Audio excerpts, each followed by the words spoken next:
This is the magicwordpodcast.com.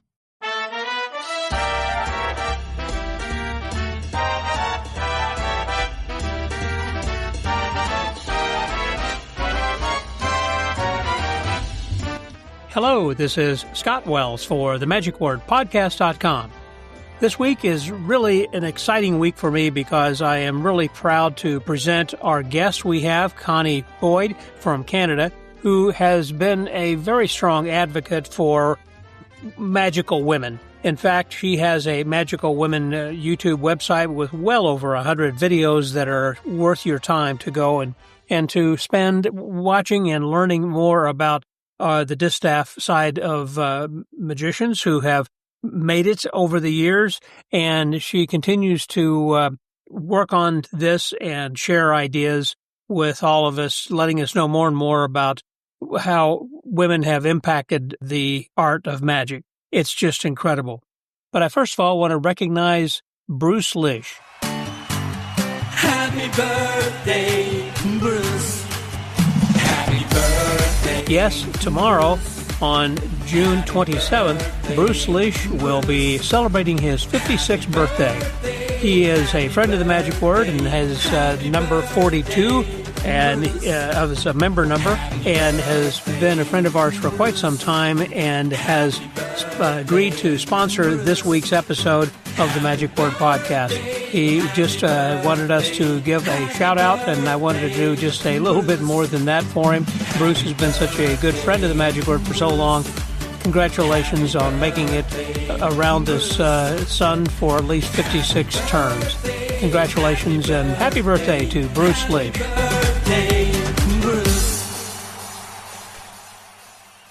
Now, Connie Boyd has been around for a while, and she had performed in Las Vegas for a long number of years on the Strip, and she was actually tutored by Barclay Shaw, which I think is kind of interesting. We don't hear a lot about Barclay. Well, he's been gone for a while, so I'm not going to ever have a chance, obviously, to have him on the podcast, but there are several people who have, like Joseph Gabriel, who are doing tributes to Barclay Shaw.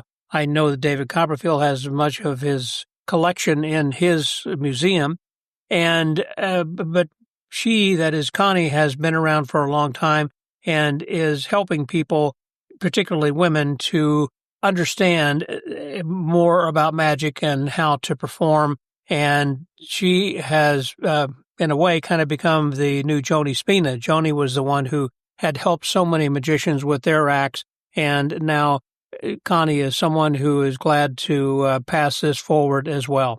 There are so many wonderful things that she has done and continues to do in shining the spotlight on magicians, particularly women in magic, and which I prefer to call magical women, which she does too, because I don't like to say women in magic or women magicians because there's no difference. We are all magicians, men or women or however you're identifying yourself. We are all magicians.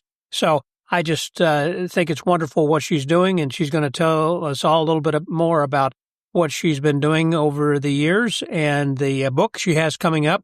We happen to be actually in Las Vegas. I mentioned David Copperfield there briefly, and we all had a chance to go and visit his museum while we were at the Collectors Expo in Las Vegas, and so that's when we sat down to actually record this conversation. So please welcome my guest this week, Ms. Connie Boyd, here on The Magic Word.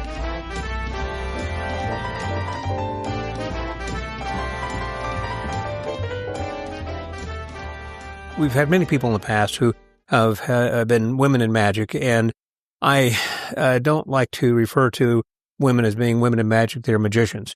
I say they, I mean we are magicians. And I am precedenting this, I guess, or preceding this by saying, talk about women in magic, because Connie Boyd's my guest today, and she's the one who is well known for giving talks on women in magic and her YouTube channel and books and different kinds of things that she has discussed and bringing women to the forefront and making sure that we are recognizing women for their gender, for what they have accomplished and everything. So we're going to be talking a little bit about that, but also she brings a lot to the table with her experience for over the years, originally from Canada, and then had in the United States was influenced greatly by Barclay Shaw, seeing the Splash Show, I want to talk a little bit about that. I mean, there are so many different directions and things we can go in talking about Las Vegas. And what you said, working here for about 13 years up until about 2000, I mean, from 87 up until 2000, and working various casinos and then over in Europe, performing and producing, which she is a creator, producer,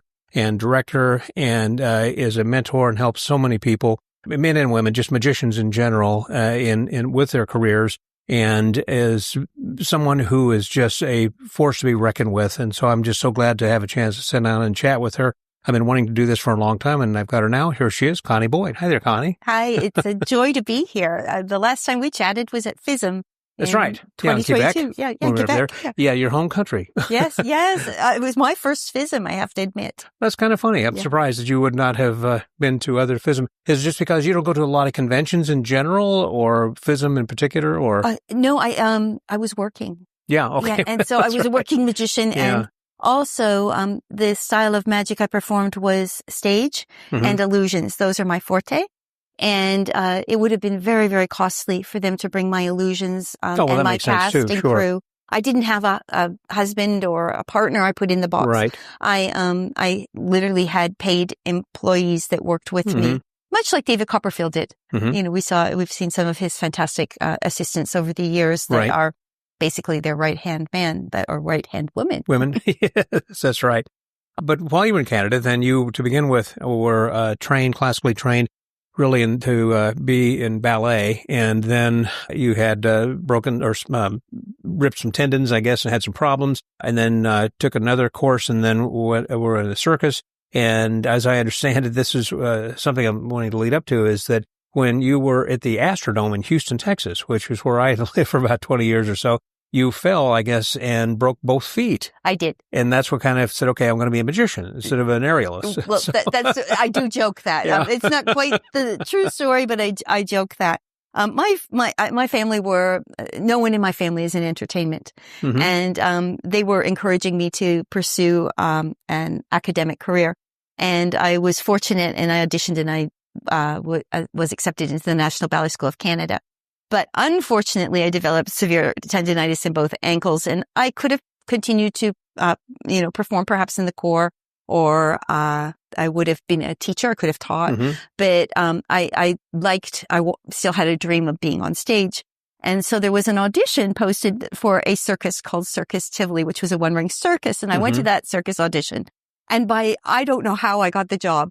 And then they sent me down to Florida, and they taught me these acts, and I came back, and I was billed and pitched as the Canadian girl that ran away and joined the circus. So I was 18 or 19, and I learned very early on publicity and handling publicity, because they used me often for promotion for the show. And then from there, I studied juggling and single trapeze.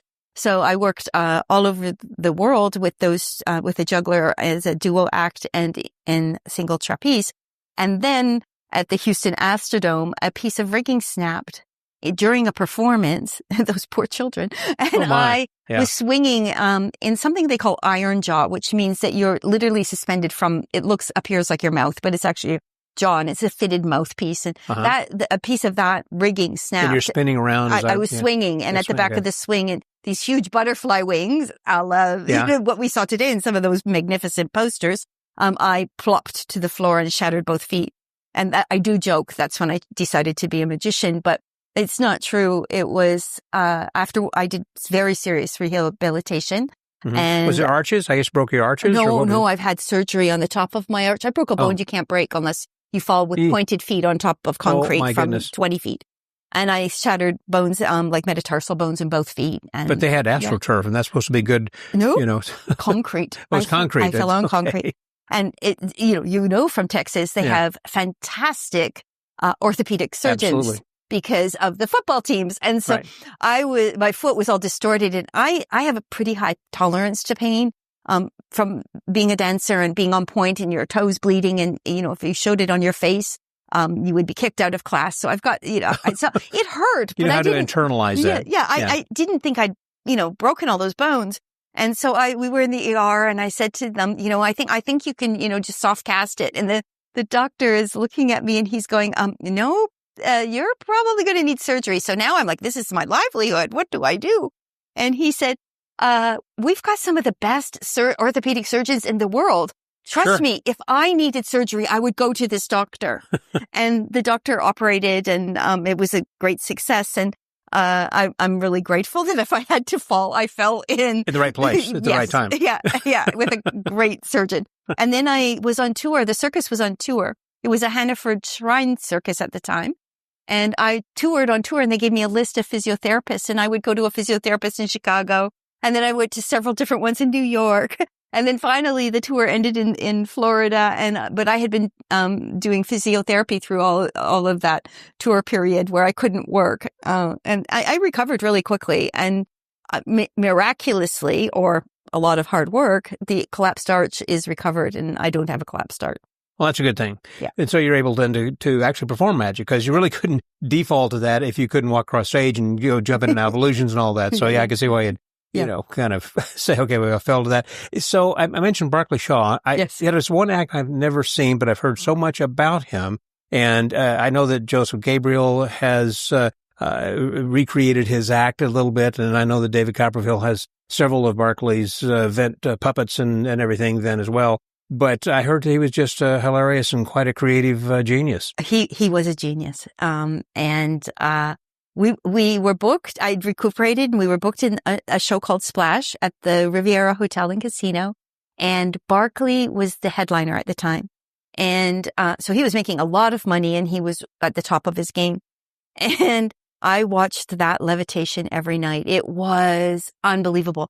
And I will talk about this in my talk at the expo, because the woman trembling under his control. He was almost demonic when he performed his magic. He's very intense magician. And the woman trembled under his control. And then he placed her in a plexiglass box, but she was so close to the audience that you could almost reach and touch it. Wow. It was, it's the best levitation. So she's floating inside of a plexiglass box. Huh. It was brilliant magic. You've never seen way before David Copperfield. I guess. I believe, and don't quote me on this, but I believe, and I don't know if it's Lance and David, so you would have to investigate that. But I believe both of them have the rights to perform Barclay's method with the plexiglass box. So that was Barclay's method to begin with. Yes. Oh, interesting. Yeah. Okay. Yeah, but you would have to do research on that. I'm not an authority. But Barclay on that. was also a magician, not just a puppeteer. Oh, he's a brilliant magician. Yeah. Okay. Yeah, he loved. I guess this will come out after my talk, so I can share with you. Sure. Well, yeah. By the way, as we're talking, people are wondering, well, what's the talk? We are right now at the Magic Collector Expo here, 2025. In Las Vegas at the Orleans Hotel. And we have today gone over to David Copperfield's wonderful museum and had seen so many things. And so that's kind of what she's talking about. And during the course of this convention, then there are different people giving talks, and Connie's going to be giving a talk later this evening. So anyhow, go ahead. And I'm calling it Unveiling the Best Kept Secrets. Okay. Because historically, women were omitted from magic's timeline. And for the last 5 years, I've been sort of researching and creating this Magical Women project. And my goal is to connect the dots in a unique way that hasn't been done, and shine a spotlight on some of these women, because there are some really formidable women that, unfortunately, maybe it was society at the time, and that was, a preconceived notion of the magician writing the book or the person writing the book. But we have discovered some really fantastic new content that will be in the books that I'm going to be publishing this year and next year. New content, you mean new magicians that have been uncovered who were lesser known or not? Or well-known. Well-known. For example, there's a magician in The Modern Conjurer, and that's by Charles J. Lang, is it? In 1902, 3 or 4 or 5, in that area that was published. And Charles Bertram is in it. Felician Truly's in it. Is it T. Nelson Downs with the coins? Coins, is in right. it. The coins, yeah. And this woman magician is documented demonstrating how to do the linking rings, how to do various apparatus, and she's highly visible in this book. And so that's an example of most people may have the book, but I don't think very few people have connected that this woman was a stellar performer. She performed for the king. She would substitute for Charles Bertram's show when he was not available. She performed his whole show. He trusted her that much. She assisted him. She was trained by Charles Bertram and Felician Truly. So she was a real deal. Yeah. And if I ask you who was Mademoiselle Patrice, I have no idea. Exactly. Never heard of her. Yeah. And she's from the UK. So those are examples. Did she perform mainly in the UK and or around Europe, or did you ever come to the States, or? To the best of my knowledge, not to the States, in the UK. But again, like she's in one of the most noted books that Sure.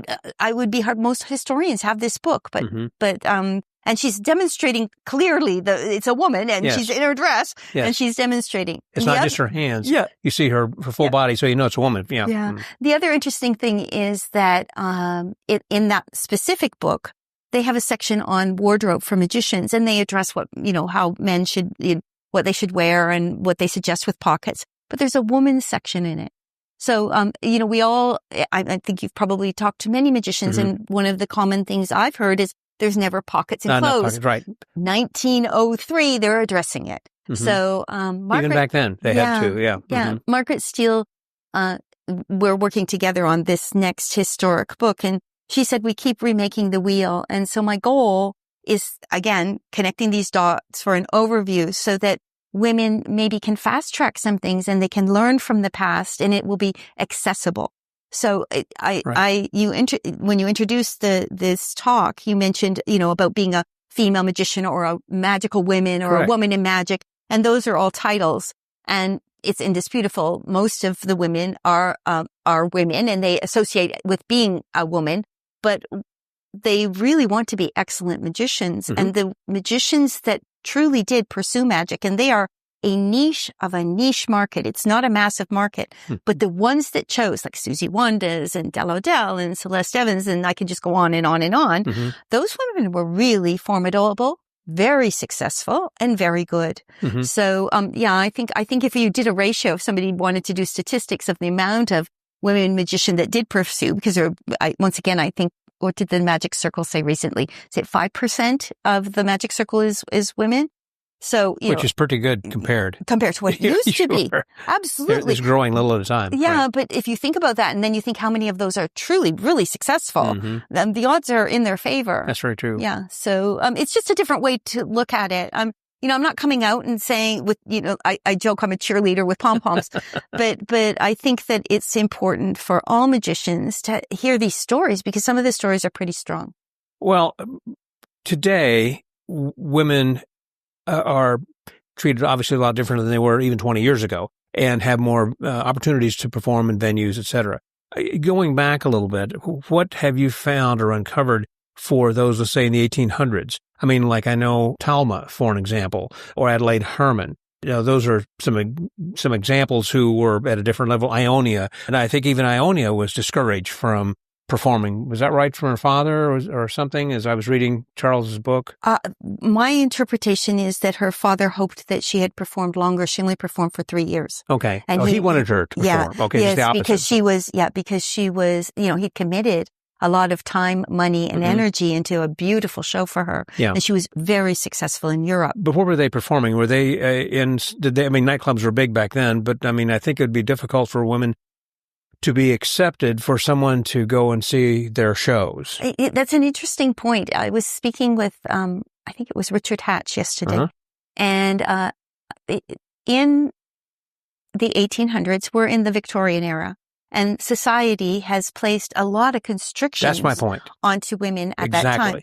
And yet places they can go, things they could do, how they had to be chaperoned, or even if wives would let their husbands go and see these kinds of shows, you know. I say these kinds of shows, Yeah, and yet I'm going to name Madame Reno, Adelaide Herman, Talma, thinking of this era.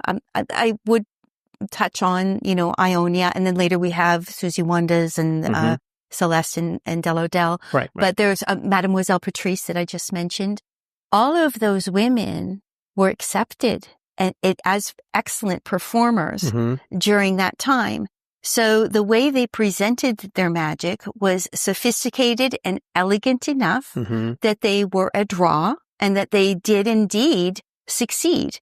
I believe it is Alexander Herman. I think most magicians will agree is the greatest magician of all time.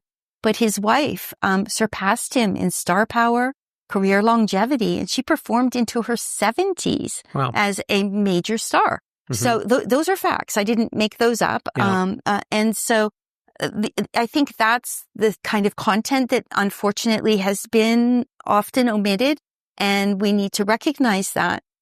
Madame Reno, in one of the books in the 1800s, they actually mentioned her and her skill set. Like they were credited magicians. They were not fluff. They were not just an extra in a performance. Talma worked on her own, as well as with Leroy and Bosco and Talma as a trio, but she had her own performances, and she pursued being on stage and being a magic before she met Leroy.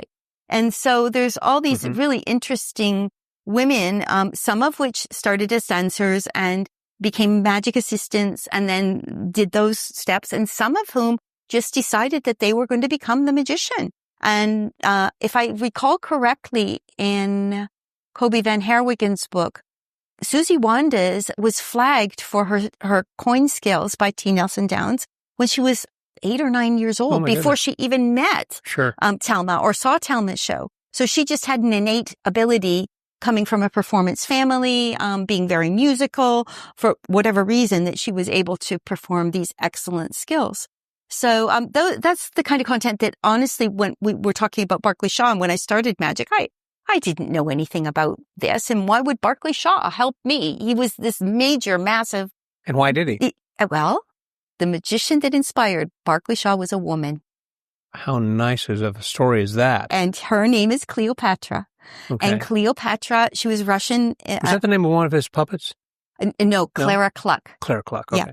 Cleopatra, she was born in Russia, and she married a Greek man who was a magician, and they were on tour. And I know this to be true, because first Barclay said she was the best magician he ever saw, and she did grand, elaborate illusions. And then in Milbourne Christopher, on page 315 in the Illustrated Magic or History of Magic, he states she was the best female illusionist that he ever saw. But the fun story that I only get to tell when I am able to elaborate on some of these women is that Cleopatra was assisting her husband, and it was the era of the buzzsaw, and they were in Spain on tour. Okay. And they had this giant, all the apparatus in the back of the truck, and they're traveling from town to town, and they get into an accident, and the buzzsaw goes through the cab of the truck and severs her husband's neck. No way. You couldn't make this up. It's in the 315. That's why I make sure that people know to look, check it. And severs his neck, and she became the magician. And so, not as dramatic, that was more dramatic than Adelaide Herman, but she took on the role as lead magician. And we have tried to find more content about her. Margaret Steele and I have done slight amount of research. Are there posters also of her? So many ephemera? There's a couple photos of her from Zauber. Zauber is magic in German. German, right. Yeah, and so there's on the Zauberpedia, if you look up her name, you will find some photos. And there's some clippings that we found about her, because she eventually came to the United States, and there are reviews and talking about her performance. But I do know that she went to South America and she toured with her shows. So I reached out to my friends Vic and Fabrini, who are from Brazil, and she was in Brazil, and I said, can you ask your historian friends? And they couldn't find anything. Because that would have been the find of the decade. It would have been, wouldn't it? It was and there probably is something still out there. I don't profess to be a historian. I have great passion for this and interest, but there are better historians that may be able to delve deeper and find more content, and that would be great. I have a question then also. It sounds like a lot of the women who were in magic in the 19th century were from Europe and the UK. I don't see or hear a lot of women. I mean, for an example, I know there is a book out, or one in the process of being written, about the magicians of the Civil War era. And those are all male magicians. And also there's some about black magicians or different kinds of things. But I really don't see or have heard a lot of American women magicians from the 1800s, 19th century. However, again, most of them seem to, in other words, it seems to be a more progressive society in Europe and in the UK, and more accepting. Yeah, and then they toured over here. Yes. If they were in the U.S., they were from somewhere else to come here. Am I right in that, or is that overall? Well, Madame Reno, there are some exceptions, but in general, yes, you're right. And there's a woman I'm going to speak about, and her name, she was billed as the Mysterious Lady. and she did a second sight act. And she's actually mentioned in Houdini's book against Robert Houdin.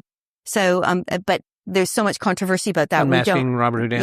Yes. We don't go into that because there's a lot more content that has been discovered subsequently. But she was that important that he did mention her. And she performed as a mysterious lady. And there were 3 mysterious lady, 2 copycats in her in the 1800s. So imagine the magic historians, how they have to delve through all of this stuff, trying to find out who's the right first one. or who's the real. And, I believe her first performance was, and I may be wrong, so don't quote me, was in the United States around 1833-ish. But she was from the UK originally. But she was performing with a male magician, and she did the second sight mysterious lady act, and she was really popular. And they did that purposefully so that she would be a mysterious enigma for the audience, a curiosity, we can say.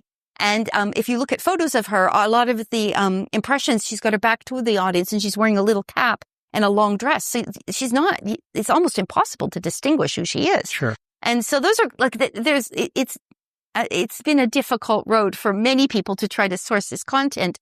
But I think you might, or perhaps could be right, that there are more, or were more European and Asian magicians than there were in as far as popularity and acceptance. But then you have Minerva. Minerva's an exception, and Minerva did things that in the 1800s. Again, she was Anglo-English.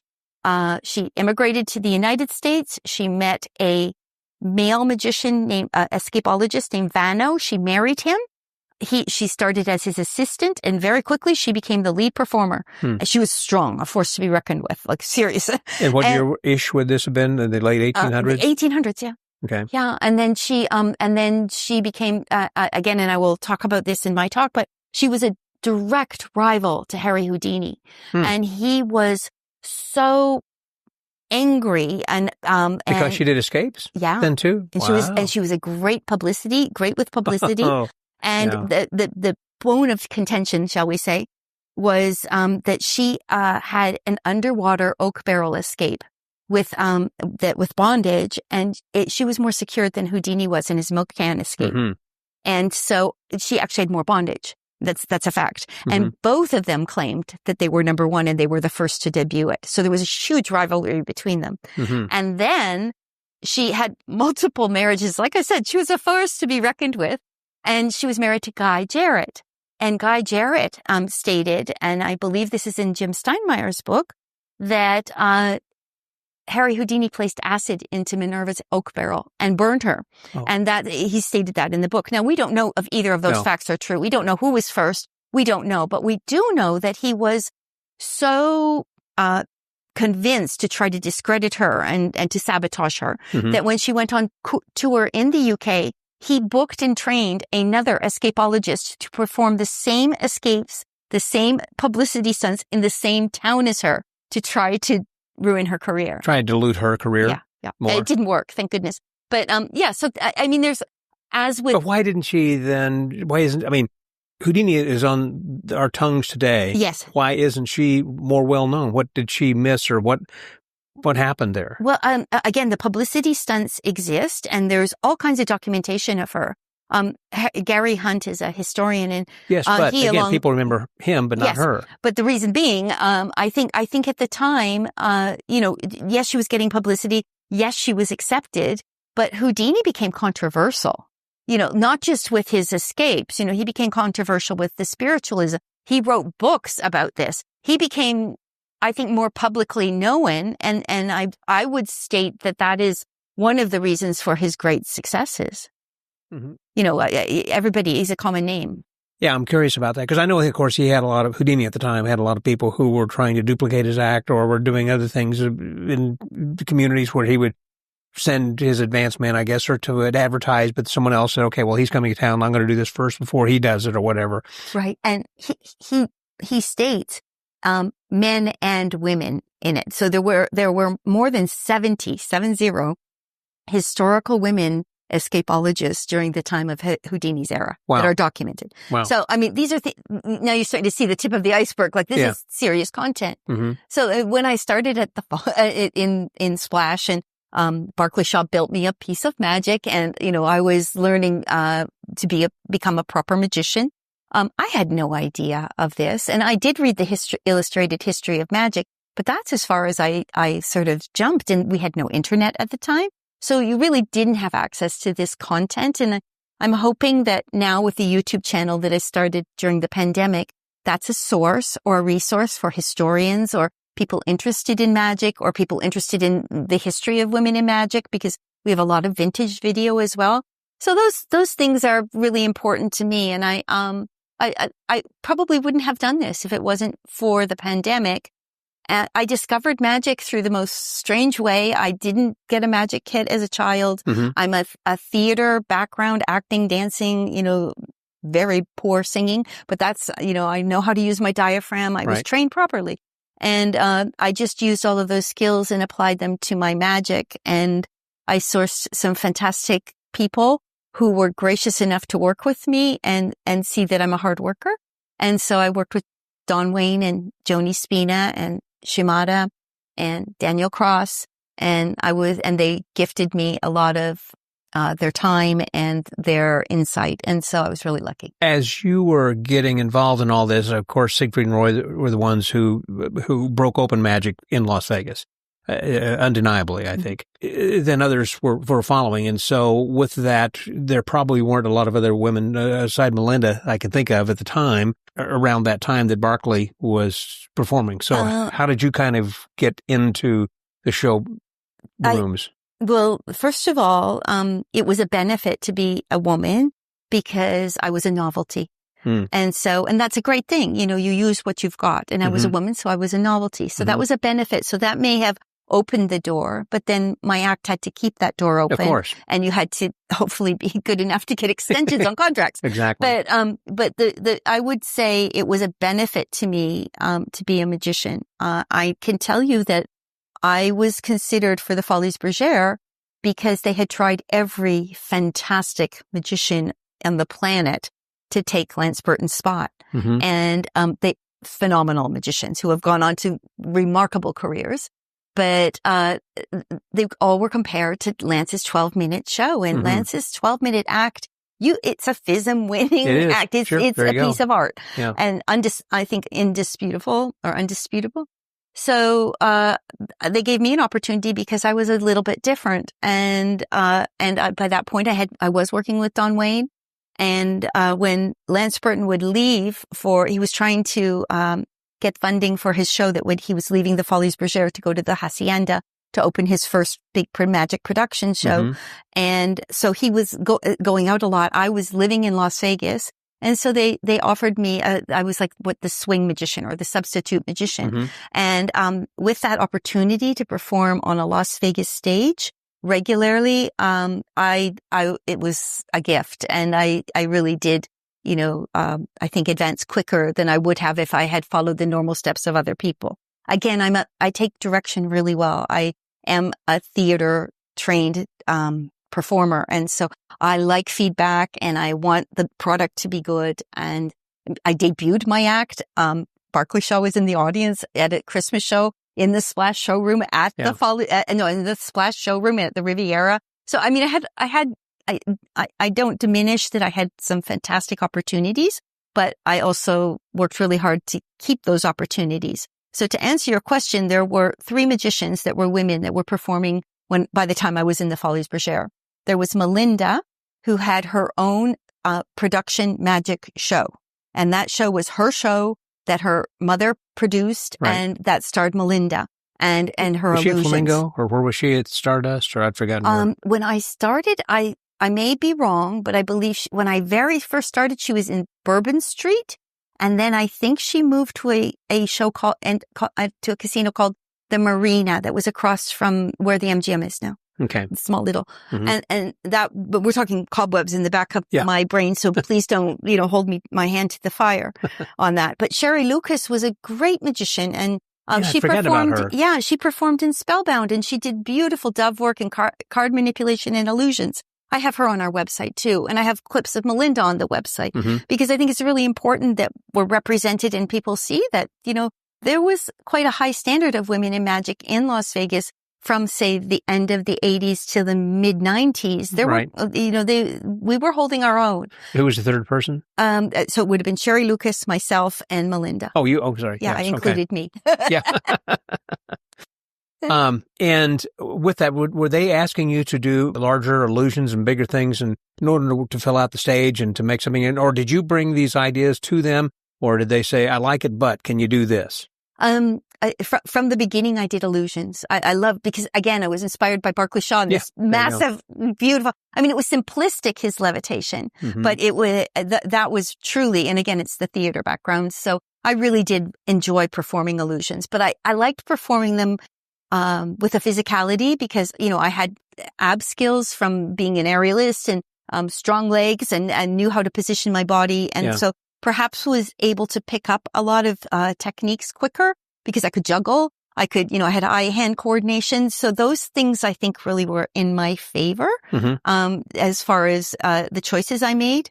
I think, let's see, definitely I was attracted to illusions, but I performed one of the first tricks I learned was the coin ladder, and I did it with gloves. Mm-hmm. Wow. And Shimada taught me my doves, and I learned his style and technique of dove work. He was one of my favorite dove workers. Because it was just so nonchalant. And it happened, and then you just looked at it and you looked at the audience. Yes. And many magicians accused me of copying Shimada because they didn't know my history.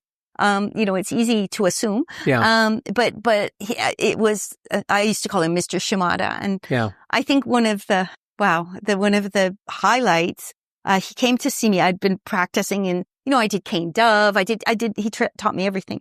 And, did you go over to his house and do this? And, wow. Okay. Yeah. And Deanna Shimada taught me how to I make all my own dove bags, and she taught me how to sew them and what to do and with the silks and how to wash the silks and how to dry them. And I was like, I feel very, very fortunate, to have had these remarkable people that were so willing to help me. Right. But I was willing to listen and practice and put in the time. Yeah.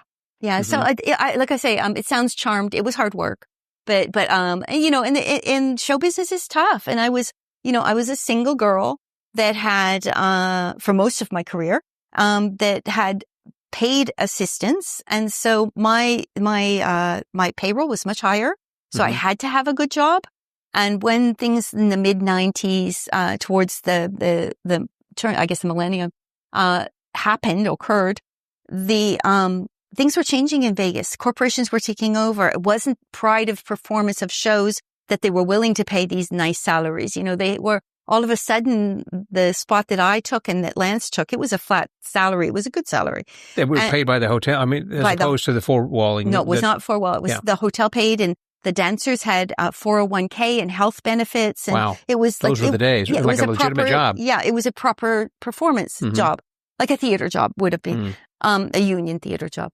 In the mid 1990s, things changed dramatically in Las Vegas, and we had corporations taking over the hotels, and they were starting to look at shows making a profit. And for years, the purpose of a show was to attract people into the casino. To gamble. Yes. And they provided economical buffets. They provided free performances in the form of bands and the free performance. And all that. Dinner shows with live entertainment and celebrities, and the mentality at the time. Remember Siegfried and Roy, like 1995 dinner show or something. Yes. Yeah. And that's what I started at that level. And I am just so grateful that I had access to the Rat Pack, and I was able to see Anne Margaret on multiple occasions perform. You mentioned that earlier. I was going to ask you. So you actually saw Frank Sinatra and all the guys all perform. Wow. Yeah. When Sammy Davis Jr. passed, I was working in the Folies Bergère, and we all went between shows, and they turned off all the lights on the strip. All the neon lights went off as a tribute to him because he was, he was a massive star at Bally's, which was the MGM. But it was just a tribute because he was, such an entertainer and so beloved. But yeah, I saw, it was, Shirley MacLaine. These are the women that influenced me. Liza Minnelli, she used to debut her shows in Las Vegas. And after the show, all us she used to call us show kids, used to come and watch her performance, and they would test how things were working. And so sometimes, her show would stop or they'd have some technical problems, but we used to be invited to those rehearsals to give them the pressure and the response of a real live show. Mm-hmm. So, you can't, how fortunate was I? Oh man, you were in the right place at the right time for all that. Yeah. Now, when you said like you were show kids, were those other people who were within the industry? Yes. I mean, just okay. Yeah. You have to think like, Folies Bergère, I think we had 50, 55, 60 dancers. Mm-hmm. The technicians, we must have had, dozens of the technicians, union. Mm-hmm. When I was in, Jubilee at Bally's, that was just massive. I heard the Jubilee was a fantastic show. It was much more entertaining backstage than watching from the house. Really? Literally. How so? Well, they would pick me up at the dressing room, and when we worked there, I had 3 assistants and myself. So they pick us up in the dressing room, Sure. and they take us down and put us on an X, and we'd stand on the X. And I don't know, 30 girls would run by, and then the technician would take us, and we'd go to another spot, and we would wait. And a set would fly in, Mm-hmm. and then they'd take me. I did and I think for the magicians listening to this, they'll see how crazy I was. I was loaded in a base with my doves. With So your I had doves, okay. trained the doves to be horizontal and to come out of the base and to be comfortable and not hurt or injured or Sure. stress on them. But I was loaded in a base in the doves, Yes. with the doves. And I'm guessing you were kind of skimpily dressed, I would imagine, so it'd be hard to hide some of these things. No, I had on a proper dove coat, coat, what I would okay. call it. It was a short sort of Janet Jackson style coat. Okay, It wasn't a but still, tailcoat. I'm saying it's but- not like tails, No, and everything, yeah. No, so I had that on, and I had a very pretty beaded Gown? dress and Okay. high heel shoes, and so as part of my opening illusion, so I would get into the base, and the boys would set, and then they would, at a specific cue, they would literally, the techs would run the prop to the center stage and pin it into the stage. The boy that was doing the blinds that I appeared from, it was a trick called neon illusion. And Don Wayne created it specifically for me when I was at the Folies Bergère. And so It's called what again? it was called neon Neon. neon Okay. illusion. And it was blinds on 3 sides, a roller blind on the front, and then what appeared to be an outline of myself, because they took photos of myself Like a in silhouette. a pose, Mhm. and then I would sort of hit the blind, and it would roll up, and I would be in that position. Sure. And then the boy that had just been executing that would pick me up and place me on the stage. And then the other boys that were assisting in the act, they would strike to a point, and then the technicians would take the props. So there was like a whole protocol of what you can do and you can't do. And each union house has different rules. But behind us was a maybe 30-foot elevator drop, and they were changing a set. So you could not step backwards behind the main curtain, or you would have killed yourself Oh my or gosh. been injured. Yeah. So you had to be disciplined enough to know where you were working and what you were Well, working. like Circus is late today. Yeah. Some of these Yeah. things, yeah. Yeah, Really and injure so that yourself. was just a fascinating. Then I would finish the show, and then I did floating and flying in that show, and I finished the show, Holy and moly. then we would exit, and then once again they take us up to the dressing How room. long was your set? Usually it was between 12 and 15 minutes. Okay. Well, that's a lot of stuff Yeah. going on. Yeah, it was a lot of illusions. Bang, bang, bang. Yeah, a lot of magic. Because you're competing with the dancers, and we were from the beginning so conscious because And a live band? and we had not live met. It was recorded. Recorded, pre-recorded. okay. Yeah. But I was always from the very beginning very careful, because I can dance, but the only time I allowed myself to dance is when it was my own full show. Mhm. In the magic spots, the magic acts, I was the act, and I did magic. And the only time you might see me turning is if something was really wrong on stage. And if I did a slow pirouette, I'm thinking what I'm going to do. Mhm. Uh-huh. But that was my secret of, Okay. how I'm going to get out of this. Yeah. But otherwise, it was very non-dancer oriented. Now, perhaps my lines of my legs were pretty, and maybe my movements were graceful, but we were consciously anti-dance, I called it. And when I trained the magicians on board, much later on, when I started producing shows with female magicians, they'll go, we know, Connie, anti-dance. Because they all want to leap about like dancers, and a magician doesn't move like that. And so your focus is different. Your attitude is different. And I think also I started as a magician. I never assisted anybody. So my first job was the magician. So I didn't sort of do that transition that a lot of assistants do. Yeah, I was going to say, you didn't assist Barclay Shaw. Then anytime. He Never. just was training you as a magician, not as an assistant. Yes. Interesting. Yeah, and that was because of Cleopatra. Okay. It's like a fascinating story that you It couldn't is. make it up. It's like, Yeah, the way that's been kind of handed down, from that generation, to the next like that. And so what you're doing then now, of course, is of helping other people, and women in particular, I guess, with their acts, just like Joni Svina has been helping people, or did help people, so much with their acts and doing that kind of thing. Do you do that kind of a thing as far as what Joni was doing and coaching? Yeah, I mentor, I coach. I help as much as I can, as many people as I can, if they're willing to listen. Because that's a good point. Yeah. Some people either don't ask, so I never give rarely do I give unsolicited advice unless I can't keep my mouth shut. But I really it's so try. bad. It's like you need to listen to or this. There's something so strong that I'm like, okay. Please think about this. Yeah. But so if they want me to help them and they're willing to listen, I am overjoyed to help in any way, shape, or form I can.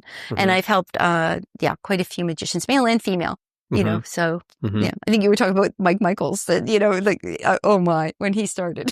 Yes. Well, now going into Mike Michaels, by the way, yes, and we were talking about that when we were having a little party the other night. And you were saying about how that you and him are like brother and sister. Can you tell me a little bit about kind of how you kind of got associated with him? I thought that was kind of an interesting story. I was the bossy older sister, and he was the bratty brother, is what I would call it. But he always was so creative and innovative, but he also was very confident. He had that. I'm not a confident person. My confidence comes from being prepared and doing my homework. But he had a confidence coming out his pores. And we met. I think it was a Desert Magic seminar, and I helped to get him his first job, which was catastrophic. But then we were rehearsing and I want to say I was going to Japan the first time. And so Don Wayne was helping me with a show in Japan, and I think we did 45 minutes. So there was a lot of new content for me. Yeah. It was the first time I'd worked with a floating ball, the first time I'd performed a saw in half, the first time I had done a sub trunk. I hadn't performed any of those things. So there were a lot of new elements, and, I wanted the speed to be right, and, it to be as the best magic that I could present. And, so he was back in Vegas, and, I would run our show, and then I'd say, okay, Mike, now you run your show. And he'd always stop. There would be something go wrong, and he had a new idea. So he was always implementing these new ideas, and the last idea wasn't completely fine-tuned. And so it was always this ongoing sort of battle. And then eventually he became Mike Michaels, the mechanical magician that and everybody loves. The robotic. The robotic magician. Yeah. But, there are some fond memories there. And he creates, and also he helps other people now and mentors a lot of magicians. Yeah, but he's very creative in all the kinds of things that he's building, the appearing helicopter and everything else that he's done. Yeah, I think both Michael and I were a little bit either foolish or fearless, and I'm not sure which. But you have an idea and you pursue that idea. So I couldn't compete with Melinda when she had the support of Gary Olet and backers, and she was performing a drill that was $60,000. There was I remember. Is that what that was back at $60,000? Yeah. I remember seeing her do that. I'm going to say that. Don't quote me, but it was a lot. Yeah. And so, there was no way. I was supporting my cast, my crew, myself, and there was no way. And Rick Marcelli gave me a really good piece of advice. And he said, Connie, a postage stamp is the same size as a helicopter on television. It doesn't matter the illusion. It matters the routine and how you perform the routine. And that really resonated with me. So I started really, really working on things that were specific to me. And we could say specific to me because I was a girl or not, but that because of my physicality. So I was able to do the guitar suspension with just a belt around my waist, and I could pick up the hoop from the heel of my shoe and develope my leg, beyond 90 degrees to get so I could do that self-contained. Wow. And I could do You wouldn't be able to do that if you didn't have the dancing training and everything. Yeah. Or the aerial training. Yeah. And I could do a self-twister, and I could have my face facing the audience and my body facing upstage, which is to the curtain, and I could have my legs pigeon-toed, and it would be believable. You'd think I'd twisted my body. Again, that physicality, those were things that were really interesting to me. And we were always looking for, routines, torn and restored photograph. I have to credit Chris Hard.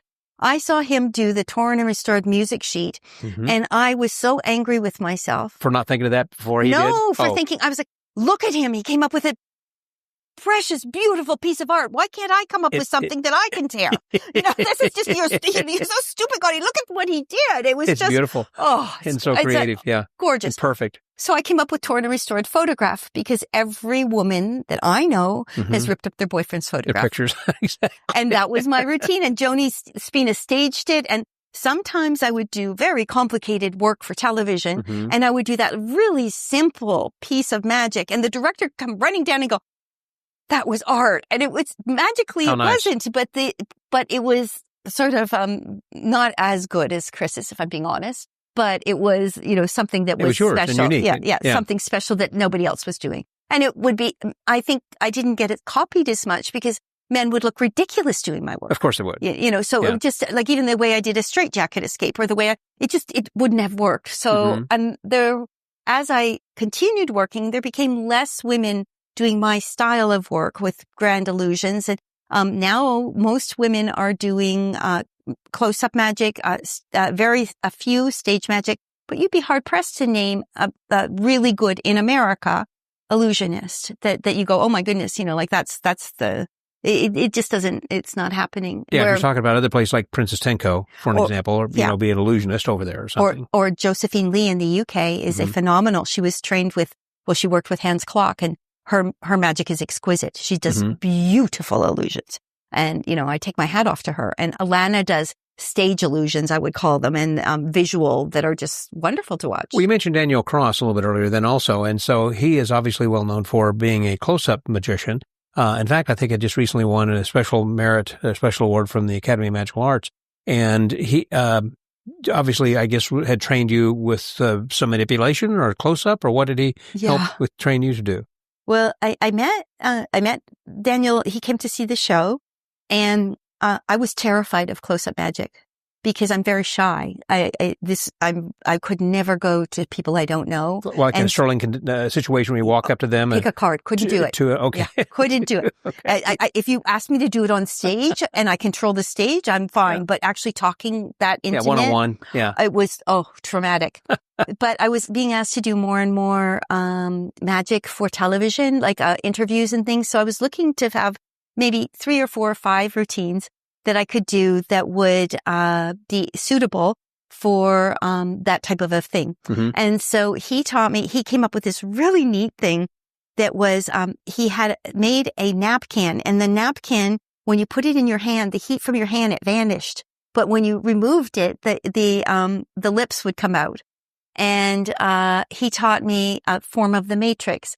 And he taught me just simple things like a piece of flash paper. So you tear up a napkin, and in the napkin you've palmed a piece of flash paper, and you put the flash paper, in the ashtray, and then you light a match and you let the match extinguish, and then you put the hot match onto the ashtray and it flares. So it's pretty impressive, but very simple. Like I said, I don't profess to be I can perform doves. I can pick up lines. But that kind of very highly close-up technical, manipulation, not me. I know, respect it, but it's not for me. Was that something that you did on stage also, though? They have like a big screen back then at the time. Is that something that you had done on stage? I mean, in other words, did you do close-up on stage? Not at the time that we're talking about. Later on, when I was, I took the shows to Europe. I would do. We had a really brilliant version of Don Wayne's room service. Room service, right. And that was projected onto the screen, and the key was around the audience member's neck the entire time. And that was very powerful. So we started using, for that type of magic, image projection. But, I've never, I'm not a big card magic person, although I did have a Kickstarter Magical Women deck, which is ironic. Oh, that's right. You did. Yeah. That's right. How'd that go, by the way? I guess it all. Great. Yeah. Okay. Yeah. We're down to 26 gilded decks or 25 out of 100 that were made. That you still have left. That we have left to sell. And I'm hoping perhaps in the next days. And that's it out of the 100. And, all of the classic decks sold. There are still being some offered, I believe, at Murphy's and New Orleans Playing Cards bought some. So they may have some in stock. but all of my personal stock is gone. I have none.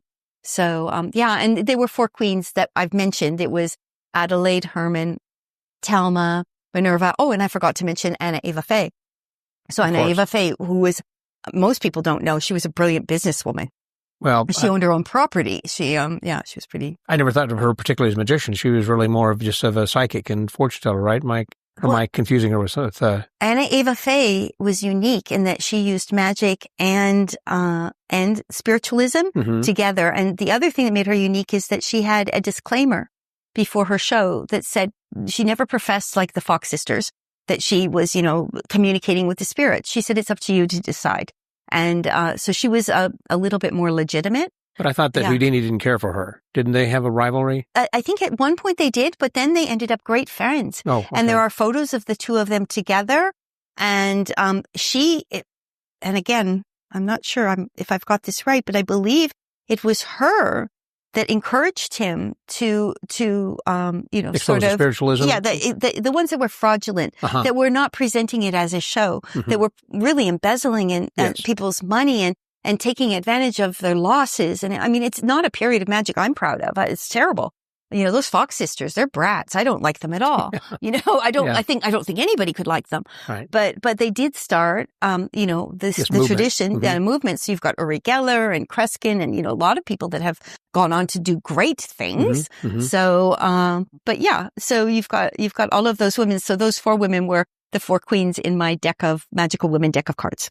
That'd be very hard to select, I would imagine, out of all the historical women. And did you go through that? Something that was just your personal suggestions or selections, or was that something that you had others vote on and decided this is who it's going to be, or how'd you determine that? You know what? I think at the end of the day, I chose them, and I chose them like there's specific reasons I chose those 4, and I think I chose well. At a certain point, I was overly ambitious, and I was thinking to do more and have kings and jokers, and it was just too complicated and too many people that are living that I may have offended. Sure. Like one of the books that's coming out is a book about contemporary magicians. And I in the introduction, I state, this is not all encompassing. This isn't all the terrific women magicians that exist today. These are just a selection of some to maybe inspire you to find others, but there's just, there's so many today. Yeah, I think they're out there. Hundreds. Yeah. I was just talking with Gay, and she was saying that she's going to be writing the foreword, I guess, for the book. So this is something that is in the process, and it looks like it's going to be a while before that comes out. What's the name of the book that they should look forward to? We are actually, I have a working title, The Power of Magical Women, but that's not going to be the title. But that's the working title. And optimistically, we're hoping that it will be out by Christmas. This Christmas? Yes. Oh, well, that'd be ideal. It's just come back from the editor, the first pass. So I'm going to have at least 2 months of serious editing, and I'm not a professional writer, so it really does help to have somebody that is a skilled editor that can help me to sort of weed down and consolidate all this content. But this is the second book.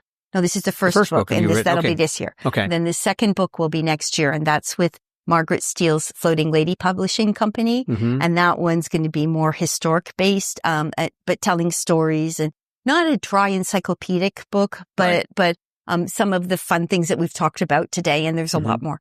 So so I never imagined, when I was a ballet dancer, I never imagined I'd be an aerialist. And when I was an aerialist, I never imagined I would be a magician, but I've had to rewrite my life a few times. And then a pandemic hit. And so now I've rewritten my life, and I've become sort of a little bit of an authority about women in magic. And I've been writing about them, and I have a great enthusiasm for it. Not because I'm trying to diminish the men, and I really want to be clear about that. I have fantastic magician friends. I just want to shine a spotlight on these women that were overlooked. And then we can, have an equal playing field. Right.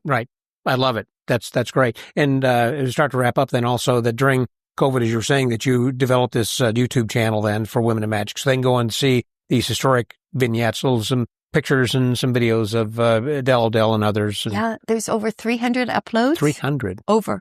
And there's interviews with the first series was 21 women. And I was thinking I was going to finish in 2021. So I interviewed 21 women, Gay Palak Stone, Juliana Chen, Lisa Mena, the people are dropping off of my brain right now. But women that are topical at the moment, and so I had Tina Leonard, of course. So I had Diana Zimmerman. So I had all of these. Yeah, pardon? Alexandra, of course, yeah. Alexandra for sure. And they were all like, everybody was home. Billy Kidd, that rarely does interviews, but these magicians, Carissa Hendricks, they were home. And so I had a captive audience and I had the opportunity to speak with them. So there's some really insightful, chats or talks with them. And because there was so much content, there's sequels like 2 and 3 and sometimes 4. Julie Ng, there's 4 of her because what she brought to the table and the information that she shared. And she's another person who's been reinventing herself as well. Yeah. I had an episode with her and and at the time she was not allowed to talk anything about what she was going to be doing with Jeannie. And now that she's done that, I was thinking, I might need to go back and actually do it with her. Right. Yeah. If I know had exactly more what you time mean. Here today, I would have included her because she's usually when I talk about Jeannie, but because time's only 30 minutes, I've really had to cut to just the historic this time. But so it gives you an idea of the smattering of the really. So that was the first series. And then that led to a whole bunch of, at that point, women were breaking records. Helen Coughlin had broken like her 4th Penn and Teller Flawless record. And Alexandra had received a Flawless Award. And Leah Kyle placed for the first time in the top 5 on America's Got Talent as a woman with innovative quick change. And she fooled Penn and Teller. And so it just started this whole wave. Dania Diaz was the first Latina woman, and she's just a beautiful close-up magician that tells stories. And she was the first Latina woman to be on America's Got Talent. What is it? Where it's the people that have, the stars compete. Anyway, she was on that. And she was the first time that she'd performed in English, her performance, because she was a huge star on Spain's Got Talent when she performed her magic. And so she ended up, she made it through the first round and made it to the semifinals. Right. And if you watch we have again, those clips are on our YouTube channel. And, the interviews, Lisa Menace said that if you watched every video on our Magical Women YouTube channel, you would get a master's or a bachelor's of arts in magic because there's so much insight and guidance. And, Alana talks about costuming and, some of the challenges that she's had because she's very costume reliant for her visual acts and, Paige Thompson and, I could just go on and on and on. There's so many, And you did on the YouTube channel. So I'd recommend people go and look it up and look for Women in Magic and also then for Connie Boyd or Magical Women. Magical Women. It's actually the YouTube channel is Magical Women with Connie Boyd. I love that. Yeah. Okay. And there's a lot of content. It's better than Women in Magic because again, it just goes back to what the beginning of this, when you're saying we're all magicians, so it's Magical Women that's great. Connie, thank you very much. This has been phenomenal. Man, what a great overview. And that just went by so quickly there as well. Well, so the name of my podcast, as you know, it's called The Magic Word. I always like to close by asking, what is your magic word? What's important to you? Oh, and I'm going to have to think about this one. Yeah. Kindness. I like it. Yeah. Just be kind to people. You can go a long way and get a lot done in life, that way. You do your homework, you do your work, and you're kind. It comes back to you. And that's really been a huge asset for me. Yep. If you put it out there, it'll all come back. Yeah. Connie, thanks again for your time. Appreciate it. Pleasure. So with Magic Word Podcast, that was Connie Boyd. This is Scotty out.